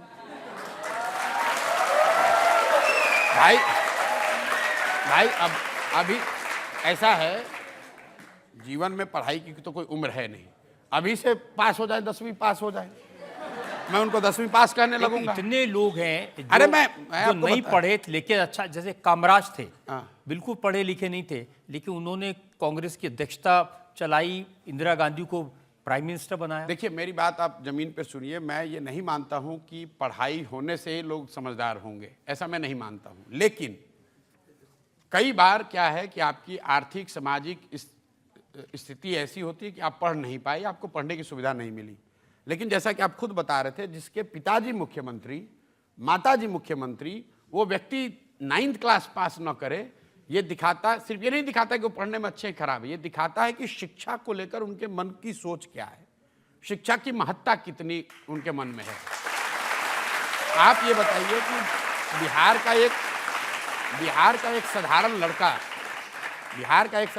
बिहार की क्या पहचान है कि बहुत गरीब राज्य है, लोग मजदूरी करने आते हैं, और जो लड़के पढ़े लिखे हैं 3-3 साल, 4 साल, 5 साल, 10 साल लोग छोटे छोटे कमरों में चौकी पर पीठ सीधा करके आधा पेट खाकर पढ़ाई करते हैं कि मैं नौकरी करूंगा, कुछ बन जाऊंगा। क्लर्क बनने के लिए, चपरासी बनने के लिए, सिपाही बनने के लिए आपको 3 साल, 4 साल, 5 साल मेहनत करनी है, और आप 9वां भी नहीं पास किए हैं और आप कहते हैं हम बिहार के राजा बनेंगे। कैसे मान लिया जाए, कैसे मान लेंगे? और मैं बिहार का होने के नाते क्यों नहीं इसका विरोध करूंगा? मैं अपनी बात, यहाँ पे आपके दर्शक दीर्घा में जितने लोग, खाली जो बिहार के लोग हैं आप उनसे हाथ उठवा लीजिए, कितने लोग हैं जो कि 9वीं फेल को अपना नेता मानना चाहते हैं? अगर मैं तो रोज गांव में चल रहा हूँ, मैं तो लोगों को यही कह रहा हूँ भाई। आजकल वो आपके बारे में कमेंट करने लगे हैं। उन्होंने कहा कि ये प्रशांत किशोर ज़्यादा पढ़े लिखे हैं, ये इधर का डेटा उधर करते हैं, उधर का डेटा इधर करते हैं। चलिए मान तो रहे कि ज्यादा पढ़े लिखे हैं भाई। पहले तो ये कह रहे थे कि ये कौन है प्रशांत किशोर, अब ये मान रहे हैं कि ये पढ़े लिखे आदमी हैं, चोरी बदमाशी नहीं करते हैं, बालू माफिया नहीं है, पशुपालन घोटाला में जेल नहीं गए हैं, चारा चोरी नहीं किए हैं। अपनी बुद्धि से अपने प्रयास, मेरे माँ बाप कोई मुख्यमंत्री प्रधानमंत्री हैं नहीं, मैं बिहार के सरकारी विद्यालय से पढ़ा हूँ, बोड़ा पर बैठ के विद्यालय में पढ़ा हूँ। वहाँ से उठकर पढ़ाई के बल पर अगर मैं जहाँ भी पहुँचा हूँ, देश में जो बड़े बड़े अपने आप को सूरमा समझते हैं उनको तकलीफ होती है तो कुछ थोड़ा बहुत मेरे बारे में समझते होंगे तभी मेरे सलाह लेते हैं, तो वो तो सब सरस्वती का देन है। तो हम लोग सरस्वती के उपासक हैं और वो आदमी जिसको सरस्वती से कोई लेना देना ही नहीं है, तो हमारा उनसे तो कोई रास्ता हो ही नहीं सकता है। ये लोग तो जिसका आप कह रहे तेजस्वी यादव, भाई हमारी एग्जिस्टेंस ही सरस्वती से है, हमारे पास दूसरा कुछ नहीं है, ना हमारी जाति है, ना हमारे पास पैसा है, ना हमारे पास परिवार है, ना नाम है, हमारे पास सिर्फ बुद्धि है और उनके पास सब है, बुद्धि ही नहीं है। प्रशांत जी वो कहते हैं कि ये बिहार में आ गए हैं, ये एयर कंडीशन टेंट में रहते हैं, इनका कारवां चलता है, ये लाइट वाइट भी अच्छा लगा लेते हैं, लेकिन बिहार में इससे कुछ होना वाना नहीं है। अब उनको बिहार की ज़्यादा समझ है, मतलब तेजस्वी यादव को मैं अक्सर थोड़ा बहुत छोटी मोटी चुनौती देता रहता हूँ। विधानसभा में खड़े हुए तो सज्जन ने कहा कि तब वो नीतीश जी के साथ उन्होंने महागठबंधन बना के उप मुख्यमंत्री हो गए थे, तो खड़ा होकर आदमी ने कहा विधानसभा में कि समाजवाद तो हमारे पुरखों की विरासत है, हम लोग ऐसे थोड़ी छोड़ देंगे, इस पर राज तो हम ही लोग करेंगे। तो मैंने अभी 2 दिन पहले कहा कि भाई तुम्हारी समाजवाद तुम्हारी विरासत कब से हो गई, तुम्हें तो समाजवाद का परिभाषा भी नहीं आता है, मान लो पहले से नहीं है, अभी से एक ट्यूशन वूशन रख लो, 10 दिन ट्यूशन कर लो और आकर कैमरे पर समाजवाद का परिभाषा बता दो। मतलब मैं ये आपके कैमरे से भी कह रहा हूं मन से, 10 दिन 15 दिन 1 महीना ट्यूशन ले लो, अपने सारे सलाहकारों से बातचीत कर लो, तैयारी कर लो और उसके बाद समाजवाद सोशलिज्म पर 5 मिनट कैमरे पर बोल के दिखा दो। बोल कैसे समाजवाद आपका कैसे हो गया भाई? समाजवाद तो लोहिया जी का है, समाजवाद जयप्रकाश जी का है, समाजवाद मधुलिमे का है, समाजवाद जॉर्ज फर्नांडिस का है। इनका समाजवाद कब से हो गया? जिसको समाजवाद का परिभाषा नहीं आता, कहता हम समाजवाद के नेता हैं। अब वो समझेंगे समाजवाद को, वो अब आभार यात्रा पर जा रहे हैं बिहार में। देखिए जनसुराज की तो यही सबसे बड़ी सफलता है कि जो लोग चुनाव से पहले सिर्फ जाति और मतलब भाजपा का डर दिखाकर वोट लेने वाले कम से कम घर से निकलकर अब यात्रा पर तो निकल रहे हैं, निकलने दीजिए, अभी पता चलेगा। और यात्रा में कुछ शर्तें रखी, उन्होंने कहा कि ये जो हरा गमछा बांधते हैं आरजेडी के कार्यकर्ता, अब वो गमछा नहीं बांधेंगे, हरी टोपी पहनेंगे। मतलब ये गमछा बांधने का उन्होंने एक अपना बनाया था, हम लोगों ने भी कहा कि मतलब यही काम ये कर सकते हैं, खड़ा होना, गमछा बांधना, लोगों को डराना, इससे बिहार सुधर नहीं सकता है। और बिहार के जो यंग लड़के हैं वो इन चीज़ों को बिल्कुल सिरे से खारिज कर रहे हैं। आप 30 बरस से आप और आपके पिताजी और नीतीश जी ने शासन चलाया और बिहार की जो दुर्दशा है हम लोग देख रहे हैं। हमको तेजस्वी यादव से मतलब नहीं, हम किसी के विरोध में नहीं है, मैं ना तेजस्वी यादव के विरोध में हूँ, ना भाजपा और नीतीश के विरोध में, मैं बिहार के पक्ष में हूँ। बिहार बदलना चाहिए, मैं ये कह रहा हूँ, चाहे जो बदले। और रजत जी मैंने ये भी कहा है कि भाई मैं तो नेता हूं नहीं, आप मेरी पहचान देश में क्या है कि ये पार्टियों की मदद करते हैं और ये आदमी चुनाव जिताते हैं। तो मैं बिहार की जनता को ये कह रहा हूं कि तुम पार्टी बनाओ, हम तुम्हारा मदद करेंगे, जब दूसरे को जिताते हैं तुमको भी जिताएंगे। देखिए आरजेडी के अध्यक्ष जगदानंद सिंह जी हैं, उन्होंने एक चिट्ठी लिखी अपने कार्यकर्ताओं को और कहा कि ये प्रशांत किशोर के जन स्वराज में मत जाओ, ये बीजेपी द्वारा पोषित है, ये बीजेपी की बी टीम है। देखिए फिर वही बात, अभी तक तो कह रहे भैया कौन है प्रशांत किशोर, ये तो डेटा वोटा इधर उधर करता है, ये कितना दिन चलेगा, ये बिजनेसमैन है। और जनसुराज तो नहीं कह रहा है कि भाई जनसुराज के भाई मित्र आप लोग छोड़कर आरजेडी मत जाइए, वो रोज चिट्ठी निकाल रहे हैं, भाई आरजेडी के मेरे साथी लालू जी का हवाला दे रहे हैं, समाजवाद की बात कर रहे हैं कि भाई आप लोग छोड़कर प्रशांत किशोर के जनसुराज में मत जाओ। आप जरा इसका अंदाजा लगाइए ये अपने आप को मजबूत दल कहने वाले लोग, जन स्वराज अभी दल नहीं है, जन स्वराज दल बनेगा 2 अक्टूबर को। जो वहां रूलिंग पार्टी है जदयू और भाजपा और आरजेडी वहां प्रिंसिपल अपोजिशन है, इनके दल के लोग हजारों की संख्या में छोड़कर जन स्वराज ज्वाइन कर रहे हैं, जो अभी दल भी नहीं है, दल अभी है नहीं। आज तक आपने कभी देश के इतिहास में ऐसा देखा नहीं होगा कि भाजपा रूलिंग, लोग तो राजनीतिक कार्यकर्ता तो रूलिंग पार्टी के साथ रहेगा, रूलिंग पार्टी छोड़ेगा अपोजिशन वाले के साथ रहेगा। दोनों को छोड़कर आप जिस चिट्ठी का हवाला दे रहे हैं, सैकड़ों की संख्या में इन पार्टियों से लोग छोड़कर जन स्वराज में आ रहे हैं। और वो इसलिए नहीं आ रहे हैं कि जन स्वराज उनको कुछ दे रहा है, वो इसलिए आ रहे हैं कि उनसे पहले पिछले 2 साल में 1 करोड़ बिहार की जनता जन स्वराज को मिलकर बना रही है। तो उनको लग रहा है कि अगर हमको नेतागिरी अपनी चलानी है, बचानी है, तो जन स्वराज में आना पड़ेगा। सब परेशान हैं। जेडीयू की सरकार में जो अल्पसंख्यक मंत्री हैं जमा खान, उन्होंने कहा कि प्रशांत किशोर इस तरह की बातें इसलिए कर रहे हैं कि उन्हें सत्ता में आने की जल्दी है। चलिए, मान तो रहे कि इस बात से सत्ता में आ सकते हैं। इन लोगों को कौन सलाह देता है? मतलब ये लोग को देखिए, इनकी समझ, ये तो मुझे खुद ही बड़ा बना रहे हैं। एक कह रहा है कि भाई हम इनके दल में मत जाओ, और साथ में ये कह रहा है कि ये कुछ है भी नहीं। तो जब भाई कुछ है ही नहीं तो काहे घबरा रहे हो, बैठो आराम से। देखिए इनकी हालत क्या है, साफ सुंदर की है। अगर वो हमारे खिलाफ बोलते हैं, अगर हमारे खिलाफ बोलेंगे, जन स्वराज के खिलाफ बोलेंगे, तो लोग कहेंगे अरे ये तो कल का लड़का आया है, अभी कल का जन स्वराज, आप इतने बड़े दल के नेता, आप क्यों इसको नोटिस ले रहे हैं? और अगर वो हमारे खिलाफ नहीं बोलते हैं तो उनके दल से सारे लोग भगते चले जा रहे हैं जन स्वराज में। तब उनको लग ही नहीं रहा है कि हम करें तो क्या करें। तो कभी चिट्ठी निकलवा रहे हैं, कभी अपने बहन से गाली दिलवाते हैं, कभी अपने प्रवक्ताओं से गाली दिलवाते हैं, कोई फर्क नहीं है। तो ये बात सही है कि आप जल्दी में हैं बिहार के मुख्यमंत्री बनने की? ना, बिल्कुल नहीं। मैं जल्दी में हूं कि बिहार में एक ऐसी सरकार बने जो अगले 10 साल में बिहार को देश के सबसे गरीब और पिछड़े राज्य से निकालकर देश के 10 अग्रणी राज्यों में शामिल कराए। मैंने ये घोषित किया हुआ है, मैंने ये घोषित किया हुआ है। और मैं आपके कैमरे पर तिबारा रिपीट कर रहा हूं, मैंने 2 साल में गांव-गांव जाकर पैदल चल के कहा है कि इस दल का मैं ना नेता हूं ना बनूंगा। लोग कहते हैं अरे अभी तो कह रहे हैं बनेंगे यही। अब आप देखिएगा 2 अक्टूबर को दल बन रहा है, उसमें अगर प्रशांत किशोर नेता बन जाएं, आप मुझे यहाँ उल्टा लटका दीजिएगा। नहीं बनेंगे।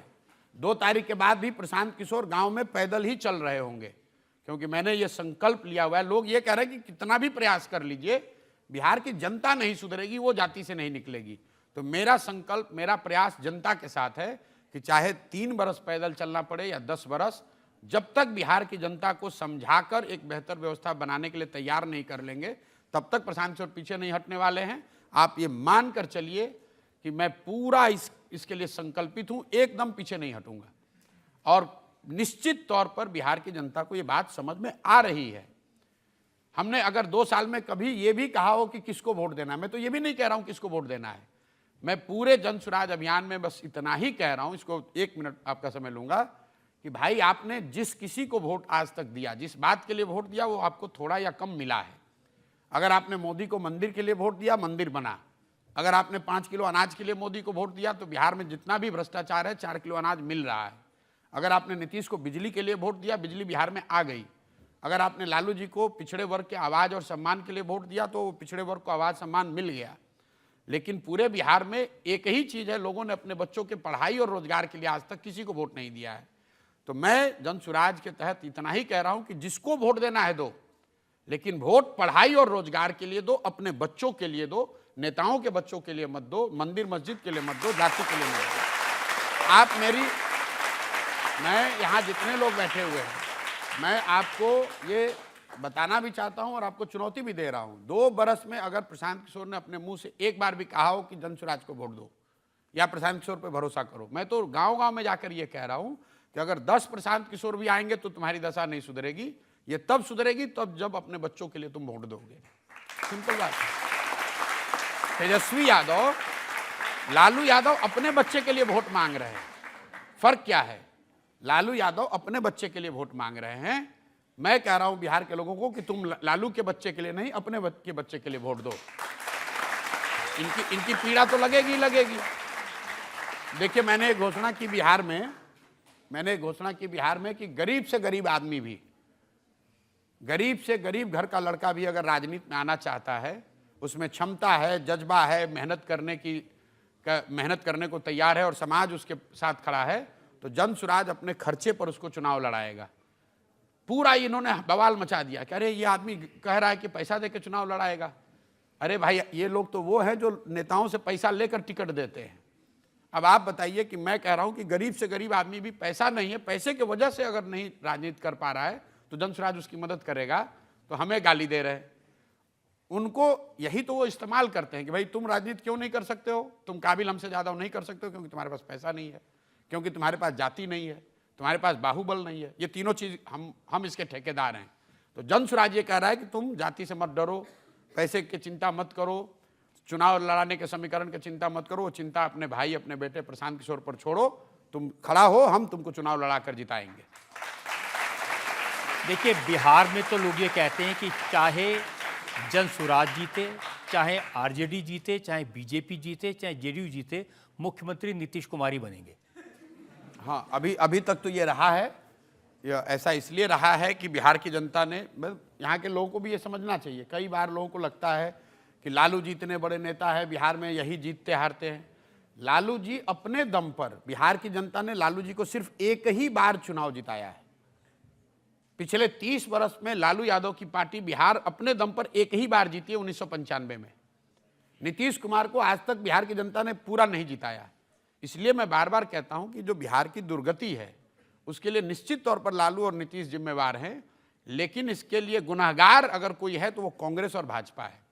क्योंकि लालू जी 15 साल तक बिहार में जंगल राज इसलिए चला पाए क्योंकि कांग्रेस ने 15-20 सांसदों के लालच में बिहार और बिहार के बच्चों के भविष्य को गिरवी रखा। ऐसा नहीं कि उनको, मनमोहन सिंह इतने बड़े इकोनॉमिस्ट हैं, उनको पता नहीं है कि बिहार की इकोनॉमी क्या हालत है, लेकिन उन्होंने लालू यादव को, उनके पार्टी का समर्थन किया, वहां उनको सत्ता में रखा। इसलिए रखा कि देश में उनको 15-20 सांसद मिलते रहे। वही काम आज भाजपा कर रही है। नीतीश कुमार के 42 विधायक हैं। सबके आपकी जानकारी के लिए मैं बता दूं, 243 विधायकों के विधानसभा में नीतीश कुमार के सिर्फ 42 विधायक हैं, फिर भी वो मुख्यमंत्री हैं। क्यों है? क्योंकि भाजपा जो बड़ा दल है वो अपने 80 विधायकों के साथ नीतीश को मुख्यमंत्री बनाया हुआ है। मतलब पूरे देश में भाजपा वाले दूसरे दलों को तोड़कर सरकार बना रहे हैं। बिहार एक ऐसा राज्य है जहां अपना विधायक देकर दूसरे को बनवा दिया है। क्यों बनवाया है? यहां 12-15 एमपी यहां आता रहे, दिल्ली में हमारी सरकार चलती रहे। बिहार तो है ही मरने के लिए, बिहार के बच्चे तो है ही मजदूरी करने के लिए। इस चीज को चुनौती दे रहे हैं हम लोग कि भाई जिस बिहार को देश के ज्यादातर दल और नेताओं ने न सुधर पाने वाला राज्य मानकर छोड़ दिया है कि अरे बिहार है, कुछ नहीं हो सकता है, ये सब ऐसे ही रहेगा, उस बिहार को सुधारने का जिम्मा सिर्फ और सिर्फ वहाँ के लोग उठा सकते हैं। और जन सुराज वो व्यवस्था है जो वहाँ के लोगों को ये ताकत दे रहा है, वहाँ के लोगों को ये बता रहा है कि तुम कर सकते हो। मैं काम वही कर रहा हूँ रजत जी जो मैं पहले करता था। ये आप लोग गलत बता रहे हैं कि मैं कोई नेता हो गया हूँ। पहले मैं क्या करता था? पहले मैं दल को, नेता को ये बताता था कि संगठन कैसे बनाओ, चुनाव कैसे लड़ो, आपके शब्दों में डेटा का इस्तेमाल कैसे करो, किस आदमी को प्रत्याशी बनाओ, किस मुद्दे को एजेंडा बनाओ। काम मैं आज भी वही कर रहा हूं। फर्क इतना है कि दल और नेता को न बताकर ये गांव-गांव में जाकर लोगों को बता रहा हूं कि तुम कैसे संगठित हो, तुम किस मुद्दे पे चुनाव लड़ो, किसको अपना उम्मीदवार बनाओ। तो अब प्रशांत किशोर जन सुराज के रणनीतिकार हैं। जन सुराज दल 2 तारीख को बन जाएगा और 2 तारीख के बाद उस दल का रणनीतिकार होगा प्रशांत किशोर। मेरे पास भगवान ने जो भी शक्ति, बुद्धि, साधन दिया है वो सब कुछ समर्पित है इस व्यवस्था को बनाने के लिए। उस तरीके पर भी कुछ इल्ज़ाम मेरे पास में है। एक ब्रेक के रुकेंगे और ब्रेक के बाद आपकी अदालत में प्रशांत किशोर पर इल्ज़ाम, आपका सवाल आपका एक और कि जब आप मुख्यमंत्री नहीं बनेंगे, पार्टी के अध्यक्ष नहीं बनेंगे, संयोजक नहीं बनेंगे, तो किसी दिन झोला उठा के चले जाएंगे, हो गया काम? नहीं, झोला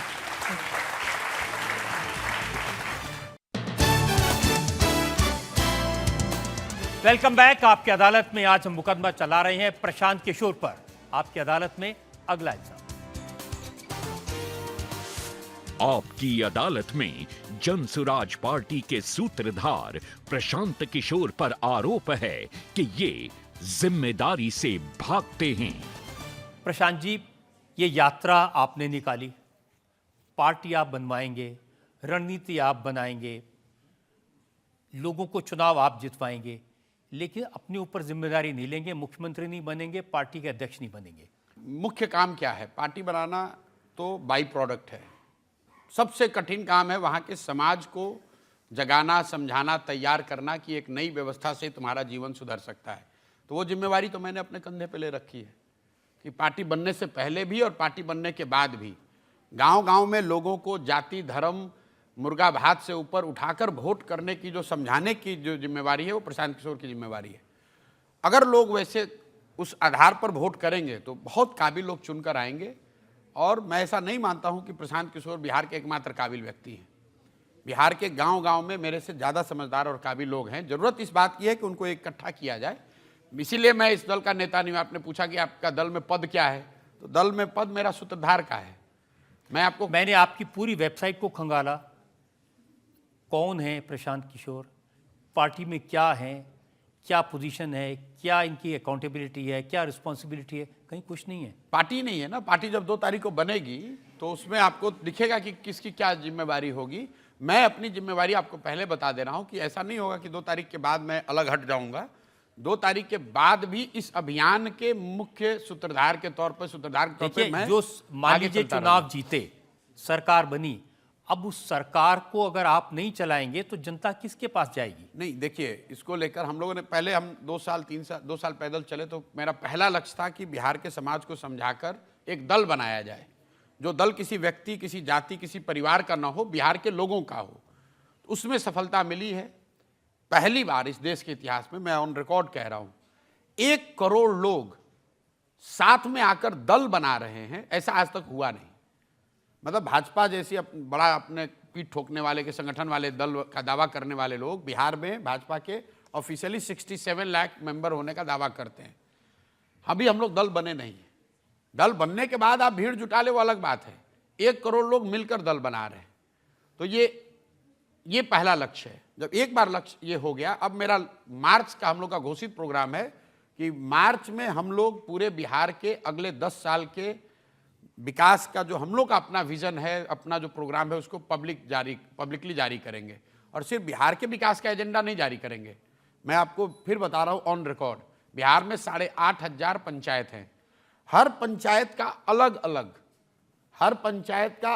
अलग ये योजना बनाकर मार्च में जारी करेंगे कि इस पंचायत में क्या करने से बच्चों के पढ़ाई की व्यवस्था होगी, इस पंचायत में क्या करने से 800 से 1200 नए रोजगार के अवसर पैदा होंगे, इस पंचायत में क्या करने से खेती किसानी करने वाले लोग खाने वाली खेती से अलग हटकर कमाने वाली खेती में जाएंगे। ये बात हर पंचायत का बनाकर जारी करेंगे। तो मेरा अभी फोकस क्या है, अक्टूबर तक ये सबसे बेहतर लोगों का दल बन जाए। और अक्टूबर से लेकर मार्च तक जब मैं लोगों के साथ अभी घूम रहा हूं, तो ये जो एजेंडा है विकास का, वो कार्यक्रम पूरा उसको बना दिया जाए। मार्च के बाद जब लोग साथ में बैठेंगे, वो जब चुनाव लड़ेंगे, जो लोग चुन कर आएगा वो चुनेगा अपने में। जब इतने काबिल लोग साथ में आकर दल बना रहे हैं, इतने काबिल लोग मिलकर 10 साल का विकास का एजेंडा बना रहे हैं। बिहार की जनता तो आपका चेहरा देख रही है, आपका विजन देख रही है, आपका प्रोग्राम देख रही है, आपकी बैकग्राउंड देख रही है। अब वो किसी और को बना देंगे, लोग कैसे एक्सेप्ट करेंगे? बिल्कुल, बिहार की जनता मेरा देख रही है और मेरा उनको आश्वासन भी है कि मैं जब तक हूं इस पूरे अभियान में, इसकी ईमानदारी में, इसकी शुद्धता में कमी नहीं आने दूंगा। मैं उनके इस बात का गारंटर हूं कि कोई भी गलत आदमी इसमें नहीं घुसेगा। जो बात हम लोग पब्लिकली कह रहे हैं उस पर हम लोग कायम रहेंगे। अगर वो गलती होती है तो बिहार की जनता मेरा गर्दन पकड़ ले, लेकिन उसके लिए जरूरी नहीं है कि हम विधायक बन जाएं, मंत्री बन जाएं। देखिए रजत जी, आप इतने दिन से आप इतनी लंबी पत्रकारिता की, अगर हमको विधायक सांसद बनना होता तो देश में कौन सा ऐसा दल है जो हमको सांसद न बना दे, राज्यसभा में न भेज दे? कोई भी भेज देगा। नहीं, इसमें सांसद की बात नहीं है, एमएलए की बात नहीं है। बिहार को एक ऐसा मुख्यमंत्री चाहिए जिसके पास एक दृष्टिकोण हो। मुझे लगता है कि 243 लोग जो चुनाव लड़ेंगे, उसमें ज़्यादातर लोग, उसमें कई लोगों में आपको काबिलियत दिखेगी। बहुत अच्छे अच्छे लोगों को मैं लेकर आ रहा हूं, आप देखिएगा। ऐसे ऐसे लोगों को लेकर आऊंगा। कुछ लोग कहते हैं कि अपना नाम इसलिए आगे नहीं करना चाहते क्योंकि ये ब्राह्मण है, नहीं, इसमें पांडे क्या जी दिक्कत हैं, तो इनको लोग वोट नहीं देंगे। देखिए, ये लोगों का भ्रम है भाई। अगर मैं ब्राह्मण हूं, हर आदमी जिसका जन्म हुआ है इस देश में वो किसी न किसी जाति का है। तो मेरा तो कोई जातियों में यकीन नहीं है, लेकिन मेरा नाम है प्रशांत किशोर।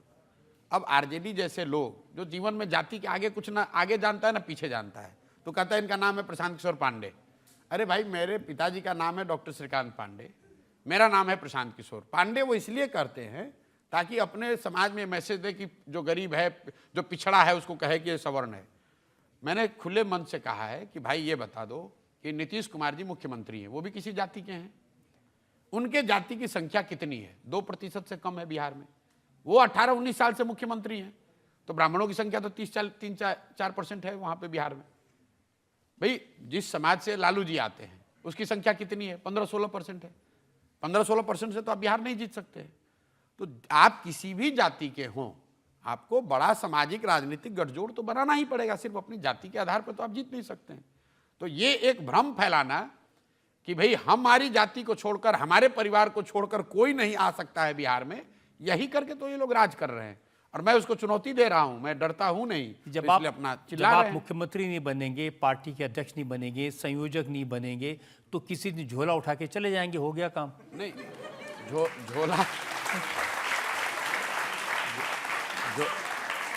झोला उठाकर चले जाने का तो प्रेरोगेटिव देश के प्रधानमंत्री ने ले रखा है, तो हम तो उनके डोमेन में नहीं घुस सकते हैं। मैं बिहार में अगले 10 साल अपने जीवन का पूरी तरीके से समर्पित हूं। जब तक बिहार देश के 10 अग्रणी राज्यों में शामिल न हो जाए, तब तक आप मुझे बिहार के बाहर किसी भी जिम्मेवारी में नहीं देखेंगे। मैं बिहार में ही हूं, बिहार में ही मरना खपना है। 10 साल मैं अपना जीवन 10 साल के फ्रेम में जीता हूं। 10 साल में संयुक्त राष्ट्र में था, वहाँ अच्छा खासा था, छोड़ दिया। फिर 10 साल जो मैं काम करता था, जिसको आप रणनीतिकार और ये सब बता रहे थे, प्रबंधक, फिर जब वहाँ पर टॉप पर थे तब उसको छोड़ा। अब छोड़कर अपना जीवन का 10 साल, अभी 2 साल हुए हैं, 8 साल मुझे और आप करने दीजिए। मैं आपको बिहार में ये करके दिखाऊंगा। अब देखिए जो विरोधी लोग हैं वो क्या कह रहे हैं। ललन सिंह ने कहा ये व्यापारी आदमी हैं, अपना माल बेचने के लिए मार्केटिंग कर रहे हैं। ठीक बात है, व्यापारी हैं, कोई चोर तो नहीं है। व्यापारी होना चोरी होना तो है नहीं भाई। अपना माल बेचना चाह रहे हैं। माल क्या बेच रहे हैं? मेरा माल क्या है? मेरा माल है कि बिहार के बच्चे अनपढ़ न रहें, ये माल बेचना चाहते हैं। ठीक है, बेचना चाहते हैं। बिहार के बच्चे बाहर मजदूरी करने न जाएं, ये माल बेचना चाहते हैं। और बेचने के लिए गांव-गांव जा रहे हैं। जैसे लोग सर पे पोटली लेकर अपना सामान बेचते हैं, वैसे मैं इस विचार को लेकर गांव-गांव, घर-घर जाकर बेच रहा हूं कि तुम्हारा बच्चा पढ़े, तुम्हारा बच्चा मजदूरी न करने जाए। इस विचार को बेच रहे हैं, कोई दिक्कत नहीं। और एक आरजेडी के नेता हैं रामवृक्ष, उन्होंने कहा कि इनका काम नचनिया वाला है, जहां पैसा मिलेगा वहां नाचने चले जाएंगे। तो अब देखिए इनके बाद किसने मुझे पैसा दिया? बिहार की जनता ने। उसके बिहार के तुम लोगों ने जो 30 साल बिहार को चलाया, उसका नतीजा ये है कि बिहार में 2/3 लोग दिन का 100 रुपया नहीं कमाते। वो बेचारा अपना पेट नहीं भर पा रहे, वो हमको पैसा दे देंगे बिहार में नाचने के लिए। अगर तुम लोगों ने बिहार को उस हालात में रखा होता, बनाया होता, जहां कुछ पैसा देता, तो भी बात समझ में आती। बिहार को तो लूट के तुमने भूखा नंगा बना दिया। कौन पैसा देगा बिहार में मुझे नाचने के लिए या गाने के लिए? तो हम तो अपना पैसा लगाकर अपना हारमोनियम लेकर खुद ही गा रहे हैं। जैसे कि बिहार में लालू प्रसाद जी को किंग मेकर कहा जाता है, तो सर आप ये टाइटल लेना चाहेंगे? और अगर आप लेंगे तो आपका विजन क्या है आगे का? लालू जी किंग मेकर कहाँ रहे हो? तो खुद किंग रहे हैं हमेशा। लालू जी किंग मेकर नहीं हुआ, कुछ भी नहीं देते हैं दूसरे को।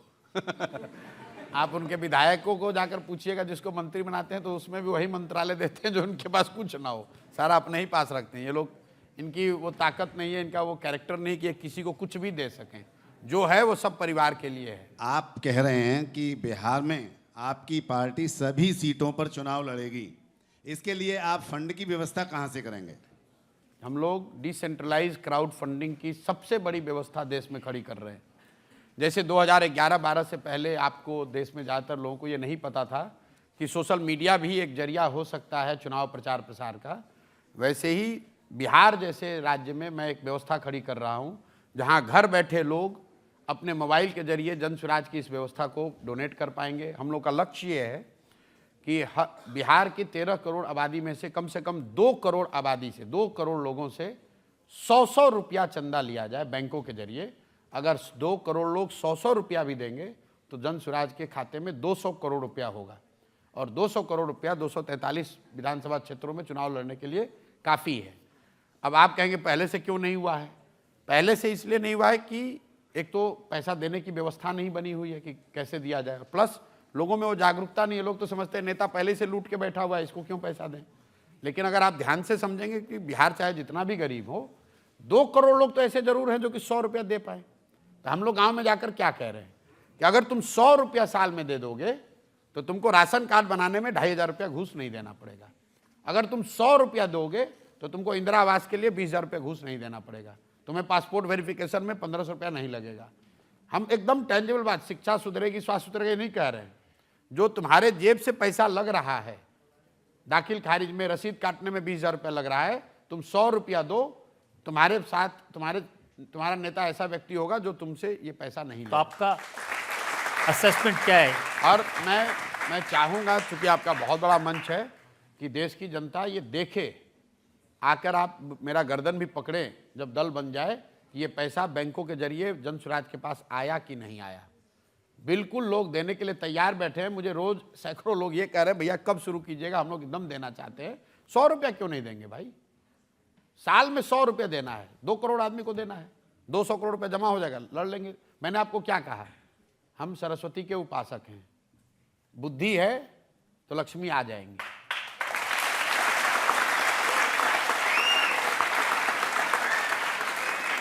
आपने इतनी अच्छी बात कह दी, मुझे लगता है कि यहाँ पर एक ब्रेक भी ले लेना चाहिए, और ब्रेक के बाद सुनेंगे आपकी अदालत में आज की जज तवलीन सिंह का फैसला आज के मुकदमे में।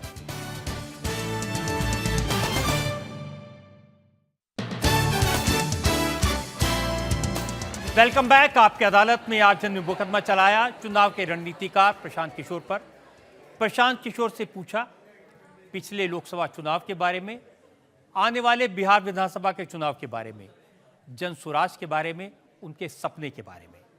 अब वक्त है आपकी अदालत में आज की जज तवलीन सिंह के फैसले का। शुरू में कह दूं कि मैं आपकी बहुत बड़ी फ़ैन हूं, इसीलिए मेरे लिए ये फैसला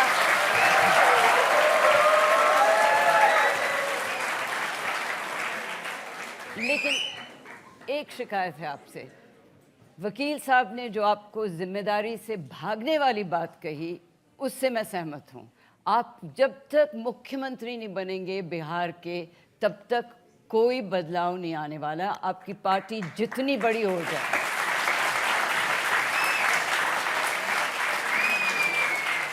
लीडरशिप से भागना नहीं चाहिए। एक नसीहत मेरी तरफ से और है कि अब जो आप उतर आए हैं राजनीति में, तो मीर के शब्दों में ये भी याद रखिए, ले सांस भी आहिस्ता के नाजुक है बहुत काम, आफाक की इस कारगहे शीशागरी का।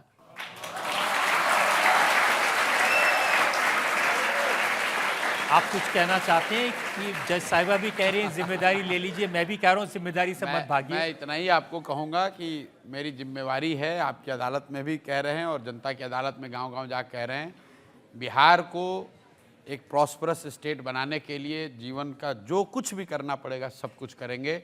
मेरे जीवन में अब एक ही ध्येय अभी बचा हुआ है, अगले 10 साल में बिहार को बदलना। अगर मुझे ऐसा लगता है कि उस मिट्टी का कर्ज है मुझ पर, मैं बहुत लोग नहीं जानते हैं, मेरे दादा इतने गरीब थे, वो बैलगाड़ी चलाते थे, मजदूर थे बिहार में, मेरे पिताजी डॉक्टर थे, और मुझे लगता है कि अगर मेरे जैसा व्यक्ति कोई बिहार में प्रयास नहीं करेगा तो शायद किसी की हिम्मत नहीं पड़ेगी बिहार में प्रयास करने की। तो मैं प्रयास करना चाहता हूं और ईमानदारी और शुद्धता से प्रयास करना चाहता हूं। बाकी ऊपर वाले के हाथ में है, बिहार की जनता के हाथ में है। बहुत बहुत धन्यवाद। इस उम्मीद के साथ, इस यकीन के साथ कि प्रशांत किशोर बिहार की जनता का भला करेंगे, बिहार के जो लोग हैं उनके दिलों में खुशी भरेंगे, उन्हें समृद्ध करेंगे, प्रशांत किशोर की ये जिम्मेदारी है। आपकी अदालत का मुकदमा यहीं खत्म करते हैं। अगले हफ्ते आपसे मुलाकात होगी एक नई शख्सियत के साथ।